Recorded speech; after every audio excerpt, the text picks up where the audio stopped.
Hello everyone, welcome to my mini blog. बिहान उठेपछि धुलो बढाल्छु। धुलो बढालेपछि चाहिँ मुख धोएर एक ग्लास पानी चाहिँ खानै पर्छ। मलाई चाहिँ फुलमा पानी हाल्यो। हाम्रो फुल चाहिँ कस्तो राम्रो भएको छ।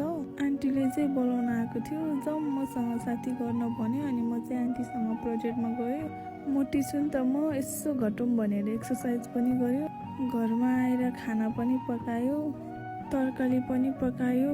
खाना र तरकारी रेडी भयो। हामीले चाहिँ खाना पनि खाएर भाँडा पनि धोइसक्यो।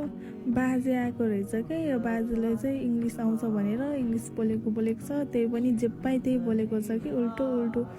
म चाहिँ यस्तो हाँसेको छ बाजे देखेर। बाजे चाहिँ बोलेको एकछिन बसेर हामी चाहिँ मेलामा गयो। धानको बिउभित्र चाहिँ झार आएको रहेछ। त्यो झार फाल्ने भनेर मम्मी र म चाहिँ गयो। बाटो फेरि एकदम अप्ठ्यारो छ। बल्ल बल्ल खेतमा पुग्यो। पानी पनि सिमसिम परेको थियो। यो चाहिँ धानको बिउ हो। अरू गाउँतिर चाहिँ धान रोपिसक्यो, हाम्रो गाउँमा चाहिँ धान रोपेको छैन। हाम्रोमा चाहिँ साउनमा रोप्ने भनेको छ। झार त यसपालि त दोहोरो आएको रहेछ। यो झार देखेर म चाहिँ छक्क परेँ नि। के गर्नु अब, गर्नु झार उकाल्नै पर्यो। त्यसपछि झार उकाल्न सुरु गऱ्यो मम्मी र मैले चाहिँ। त्यसपछि चाहिँ मलाई भोक लाग्यो अनि हामीले चटपट बनाएर खायो। मेरो हात हेर्नु न यस्तो भएको छ भने, हे भगवान्। 2 गरा सकेर हामी चाहिँ माथिल्लो गरामा आएको।